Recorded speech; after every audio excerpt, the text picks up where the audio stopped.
Siang hari itu terlihat Lino, seorang mantan petinju yang sekarang bekerja sebagai pengantar air galonan dan dilanjutkan menjadi penjaga tempat parkir di malam hari. Lino menggantikan seorang bapak bernama Tatang yang sudah mengundurkan diri dari pekerjaannya. Malam itu saat Lino sedang asik menonton siaran tinju dari handphonenya, seorang wanita bernama Ana tiba-tiba menerobos masuk dan langsung memberinya berbagai makanan. Lino tidak mengenalnya, tapi Ana terus mengoceh dengan akrab kepadanya. Lino memperhatikan kalau pandangan mata wanita itu tidak ada fokus, dan Lino langsung mengerti kalau Ana adalah tunanetra. Lino akhirnya bicara dan bertanya pada Ana tentang siapakah dia. Dan saat mendengar suara asing yang tak dikenalnya, Ana langsung terkejut dan bertanya di manakah Bapak Tatang. Lino lalu menjelaskan kalau Pak Tatang sudah berhenti bekerja.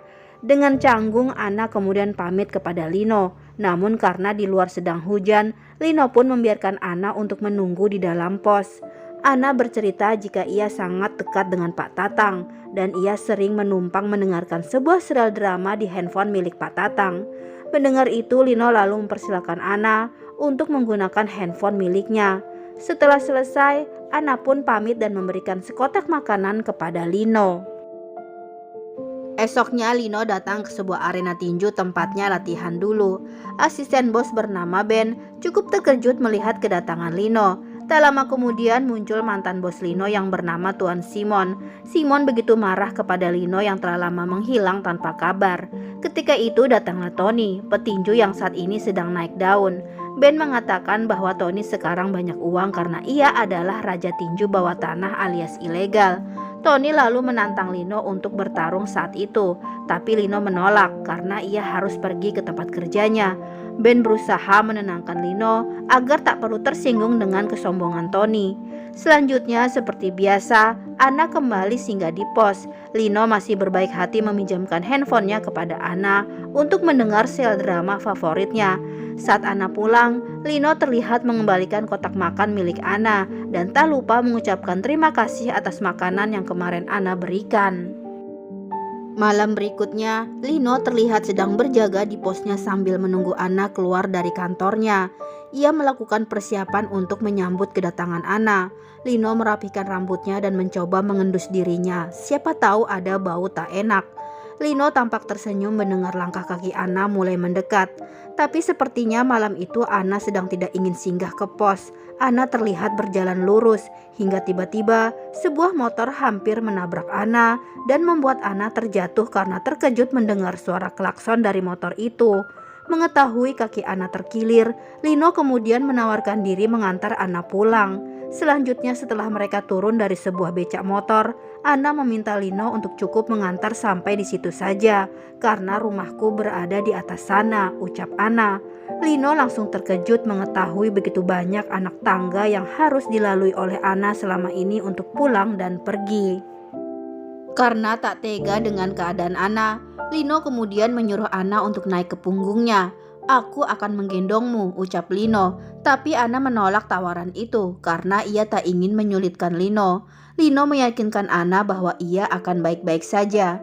Ana kemudian meraba pundak Lino lalu berusaha loncat untuk naik ke punggungnya. Setelah mereka berjalan cukup jauh, Lino terlihat sedikit lelah. Ana mendengar nafas Lino yang mulai tak beraturan. Ana berkata, "Pasti kau menyesal telah menggendongku."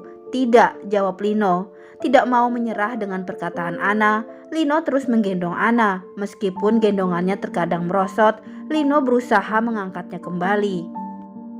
Setelah sampai di depan rumah Ana, Lino menurunkannya. Saat baru saja melangkah, kaki Ana kembali tersandung oleh pintu lemari yang terbuka sendiri. Ana berkata kakinya sudah biasa tersandung oleh pintu lemari itu. Tampak lelah di wajah Lino, bahkan air putih yang diberikan Ana langsung dihabiskan olehnya. Sebelum pulang, Ana memberikan 2 tiket konser musik kepada Lino sebagai tanda terima kasih. Ana meminta Lino untuk mengajak temannya, tapi aku tak punya teman, ucap Lino. Kemudian Lino pun mengajak Ana untuk pergi bersamanya. Keesokan harinya Ana pergi ke salon untuk berdandan. Sang pemilik salon datang dan menawarinya model rambut terkini. Ana memintanya untuk mendandaninya sesuai dengan yang ia rasa bagus saja. Ternyata sang pemilik salon mengkeriting rambut Anna dan sangat terlihat tidak cocok pada Anna. Tapi karena Anna buta, jadi ia tidak mengetahuinya dan santai saja. Lino terlihat sudah menunggu Anna di depan rumah. Lino cukup terkejut dan tersenyum geli melihat dandanan terbaru Anna. Mereka pun tampak menikmati konsernya. Lino dengan baik hati memberikan deskripsi penampilan penyanyi tersebut. Anna berkata bahwa Lino sangat harum malam itu. Kemudian Anna bertanya tentang model rambut terbarunya. Lino menjawab, rambut Anna yang dulu sudah cukup membuat Anna cantik. Anna pun tersenyum mendengar hal itu. Kemudian terlihat mereka berdua duduk di sebuah bangku taman. Anna mengeluarkan dompetnya, meminta tolong pada Lino untuk dibelikan air. Lino melihat sebuah peluit menggantung di dompet Anna. Untuk apa itu? Tanya Lino. Anna menjelaskan jika peluit itu akan ia tiup bila ia membutuhkan pertolongan. Anna kemudian mengajukan beberapa pertanyaan kepada Lino. Kuliah di mana? Apakah mimpi Lino? Dan apakah Lino dekat dengan orang tuanya? Lino menjawab jika ia tidak dekat dengan orang tuanya.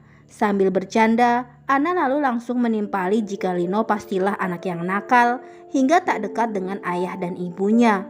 Mendengar itu, Lino menjadi sedikit tersinggung.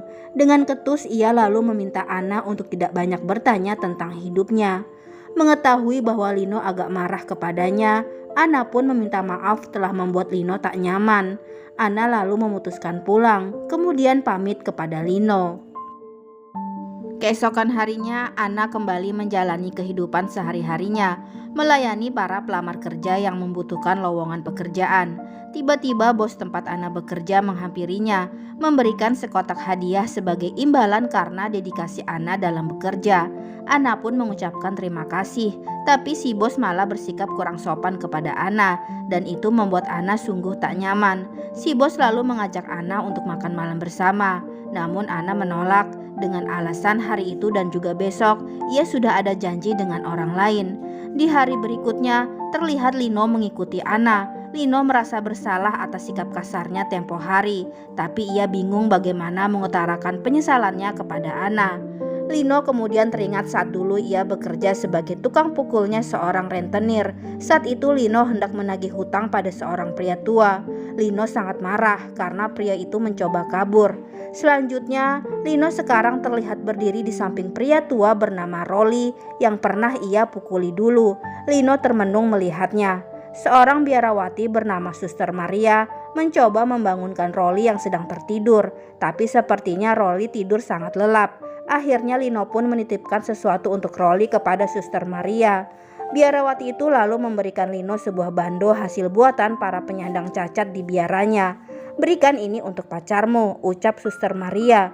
Lino pun menjawabnya dengan sebuah senyuman kepada Suster Maria. Malam itu terlihat Anna baru saja sampai di rumahnya. Saat hendak membuka pintu, ia terkejut mendengar suara bosnya sedang berada di teras rumahnya. Bosnya yang bernama Halili ternyata memang sudah menunggu Anna sedari tadi. Dia datang karena selama ini Anna selalu menolaknya setiap kali diajak berkencan dengan alasan ada janji. Dan sekarang Halili tahu kalau Anna telah berbohong. Halili kemudian mengikuti Anna masuk ke dalam rumah dan menuntut Anna untuk menjamunya sebagai tamu. Anna sangat ketakutan karena ia tahu Halili sedang mabuk. Halili terlihat terus membujuk Anna agar mau jadi kekasihnya. Anna lantas menyuruh Halili pulang karena ia tahu Halili sudah berkeluarga. Saat itu Pak Halili tiba-tiba marah karena melihat kotak hadiah pemberiannya masih tergeletak dan belum dibuka oleh Anna. Sebuah kalung pemberian Halili kemudian dipakaikan ke leher Anna. Halili berusaha memeluk Anna, tapi Anna melawannya. Sikap perlawanan Anna itu membuat Pak Halili semakin marah dan ia pun memukul Anna. Anna berusaha mencari peluitnya dan langsung meniupnya, tapi Halili merebut peluit itu dan menghancurkannya. Saat Halili hampir menodai Anna, Lino datang menyelamatkannya. Ia langsung menghajar Halili. Anna ketakutan mendengar suara pukulan-pukulan itu. Lino mungkin akan menghabisi Halili kalau Anna tidak menghentikannya. Lino kemudian berkata kepada Halili, lain kali dia akan menghabisinya jika masih berani mengganggu Anna.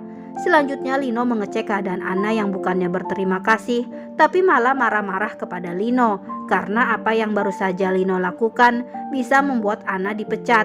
Lino bingung mengapa Anna masih membela bosnya itu. "Karena aku harus hidup," kata Anna. Kemudian saat itu Anna meminta Lino untuk segera pergi dari rumahnya. Sebelum pergi, Lino berkata bahwa ia akan bertanggung jawab atas hidup Anna. Lino lalu meletakkan bando yang tadi diberi oleh Suster Maria di atas meja rumah Anna. Di satu malam, Lino melihat Anna menunggunya di dalam pos. Tampak Anna yang memakai bando pemberian dari Lino. Anna memberitahunya kalau ia sudah mengundurkan diri dari pekerjaannya. Sambil bergurau, Anna berkata, "Sekarang kaulah yang bertanggung jawab atas diriku."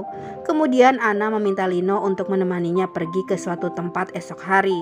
Lino pun menyanggupinya. Terlihat Lino yang sedang menunggu Anna sambil membawa seekor anak anjing. Anna tampak bahagia dan langsung memeluk Lino. Anna mengajak Lino ke sebuah pantai tempat ia sering datang bertamasya bersama ayah dan ibunya dulu. Di sana akhirnya Lino bercerita tentang jati dirinya, jika ia adalah anak yatim piatu dan tak pernah mengenal orang tuanya karena dari kecil ia tinggal di panti asuhan. Anna kemudian juga bercerita bahwa sekarang ia pun tak memiliki orang tua lagi. Mereka meninggal dalam sebuah kecelakaan, ucap Anna. Kemudian Anna meminta Lino untuk mencarikannya 2 buah batu. "Aku akan menganggap batu ini sebagai dirimu dan akan selalu kubawa bersamaku," ucap Anna. "Dan anggaplah batu ini sebagai aku dan bawalah selalu bersamamu," lanjut Anna. Di hari berikutnya, Lino datang ke tempat latihan tinju. Lino memutuskan untuk kembali bertinju. Benny sangat bersemangat dan mendukung keputusan Lino tersebut. Maka mulailah Lino menjalani kehidupannya dengan lebih beragam, mulai dari bekerja, latihan tinju, olahraga, dan bercengkrama dengan Anna. Lino juga mendekor ulang beberapa perabotan di rumah Anna agar semuanya aman untuk Anna. Anna kemudian memegang wajah Lino. Ia berharap bisa melihat Lino. Perlahan Anna meraba setiap detail di wajah Lino, membayangkan seperti apa wajah kekasihnya itu. Anna yang tahu Lino sungguh bekerja keras untuknya, berbaik hati mau memijit punggung Lino setiap malam. Ilmu itu ia dapatkan ketika bersekolah di SLB, cerita Anna ketika Lino bertanya padanya. Keesokan harinya, Anna mengajak Lino mengunjungi makam kedua orang tuanya. Ia memperkenalkan Lino pada ayah dan ibunya. Anna lalu menceritakan bagaimana dia bisa sampai buta dan kedua orang tuanya meninggal dunia. Anna mengingat hari naas itu, 17 Mei 2008. Hari itu adalah hari kelulusan Anna dan ia ingin sekali merayakannya dengan makan di luar. Orang tua Anna kemudian mengabulkan keinginan anaknya itu. Lalu dalam perjalanan, datang dari arah berlawanan sebuah truk. Sementara itu ayah Anna melihat ada seseorang yang tubuhnya terbakar, terjatuh dari lantai atas sebuah gedung. Dan saat perhatiannya teralih itulah, ayah Anna tak melihat truk yang datang. Di tempat latihan tinju, Lino menangis. Ia menyadari jika ialah yang telah membuat Anna buta dan orang tuanya meninggal. Lino teringat saat ia mengejar Rolly yang kabur karena tak mau membayar hutangnya. Rolly yang terdesak lalu menyirami bensin ke tubuhnya sendiri dan membakar dirinya lalu melompat keluar gedung. Lino berusaha menyelamatkannya, tapi api menjalar ke tangannya dan membuatnya terpaksa melepas Rolly. Dan tepat setelah Rolly terjatuh, Lino melihat sebuah kecelakaan mobil terjadi. Suatu hari Lino membawa Anna ke rumah sakit setelah ia menemukan Anna tergeletak pingsan di kamarnya. Dokter mengatakan bahwa retina mata Anna kurang mendapat pasokan oksigen dan itu membuatnya tiba-tiba bisa pusing dan jatuh. Dokter menyarankan agar Anna segera dioperasi sebelum retinanya benar-benar rusak dan menyebabkan buta permanen.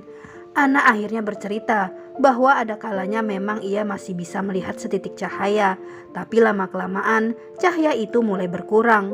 Lino pun kemudian memaksa Anna untuk ikut prosedur operasi yang disarankan oleh dokter. Lino lalu berbohong jika ia memiliki tabungan yang bisa dipakai. Mendengar itu Anna menolak. Ia tak ingin menghabiskan uang Lino. "Lagi pula aku sudah terbiasa dengan keadaan ini," ucap Anna.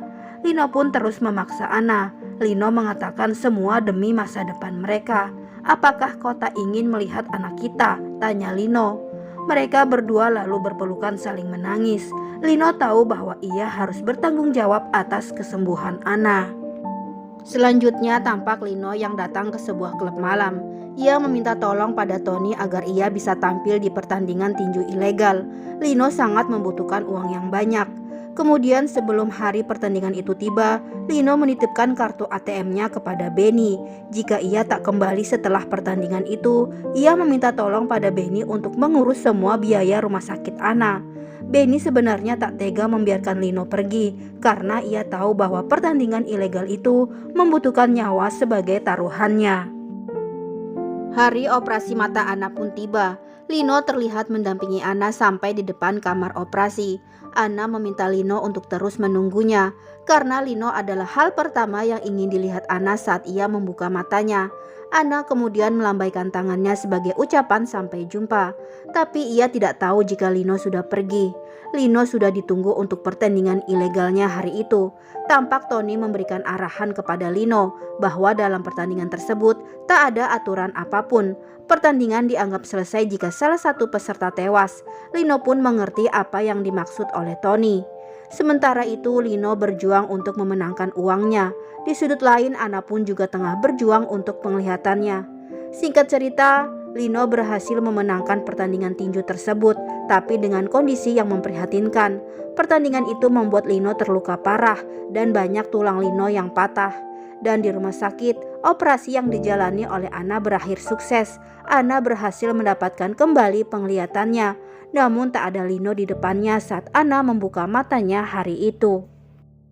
6 bulan telah berlalu, terlihat Anna yang sedang duduk sambil memegang sebuah batu bertuliskan nama Lino. Saat tiba di rumah, Anna menemukan sebuah paket yang ditujukan untuk Lino.